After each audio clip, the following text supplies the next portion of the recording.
উপস্থিত এই প্রাণপুর এলাকাবাসী এবং মাইজালবাসী সবাইকে আমার পক্ষ থেকে আসসালামু আলাইকুম। আপনারা ভালো আছেন? আলহামদুলিল্লাহ, আমরা সবাই ভালো আছি। যে আজ আমার সৌভাগ্য যে আজকে মাইজালবাসীর মাঝে আমি কথা বলতে পারি।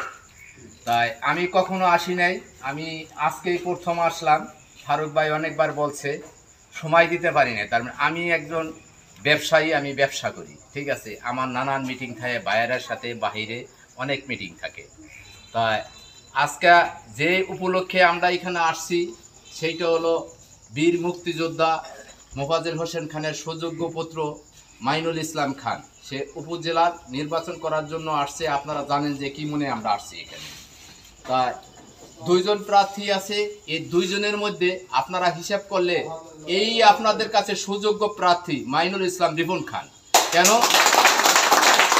সে একজন মুক্তিযোদ্ধার সন্তান, সে এই দেশের জন্য সে রক্ত দিছে, ঠিক আছে।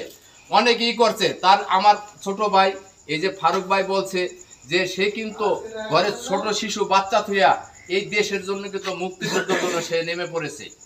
আর আমার চাচা হয়তো আপনারা অনেকে জানেন না যে যত অসহায় লোক আছে তাদের কিন্তু সে কিন্তু চাকরি দিচ্ছে, ধরে ধরে চোখে কোনে বন্ধু ধরে নিয়ে গেছে, তুই চাকরি কর এখানে, ঠিক আছে।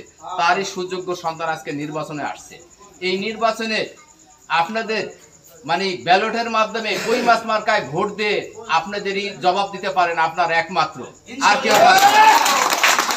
তাই আমি মাইজালবাসীর উপলক্ষে আমি বলতে চাই যে আমরা আমি যেটা কথা বলি মুগ্ধা, ওইটা চেষ্টা করি 100% করার জন্য। কেন? আমি মুগ্ধা কথা বইলা 2 নম্বরই কথা বলতে পারি না। কেন পারি না? আমি আল্লাহর রাস্তায় অনেক দান করি। আসলে এই কথাটা বলা ঠিক না। যারা নাকি আল্লাহর পথে থাকে তারা কখনো 2 নম্বরই কথা বলতে পারে না, ঠিক আছে। তো আপনারা যেভাবে আমার সাথে প্লাস আমার ভাইয়ের নির্বাচন করতে আছে রিপন খান, তার সাথে যেভাবে আছেন আমাদের পাবেন, সুখেও পাবেন, দুঃখেও পাবেন। আরেকটা কথা হলো যে যখন একটা অসহায় মানুষ, খেটে খাওয়া মানুষ যখন থেকে হাসি দেয় তখন আমার কলিজাটা ভরে যায় যে আজকে,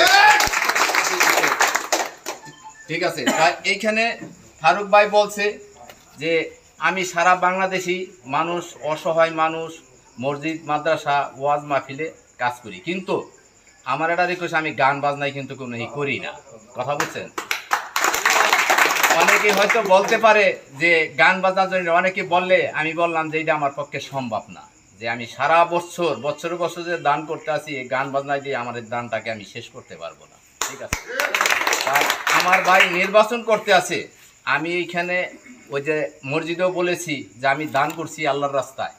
আমার মা বাবা নাই, আমার মা বাবার জন্য দোয়া করবেন, কিন্তু আপনাদের নির্বাচনের জন্য না। আপনাদের যদি মনে হয় যে আমার ভাই যোগ্য প্রার্থী মাইনুল ইসলাম রিপন খান, তার জন্য একটু বিবেচনা করেন, ঠিক আছে, ঠিক আছে।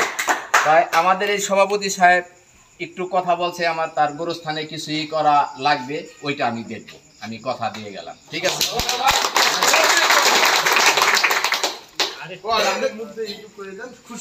হ্যাঁ, সেটাই। আরো এখানে যদি আপনাদের মনে করেন যে দেখা গেছে অনেক লোক আছে যে টাকার জন্য তার একটা চিকিৎসা করতে পারতেছে, হ্যাঁ,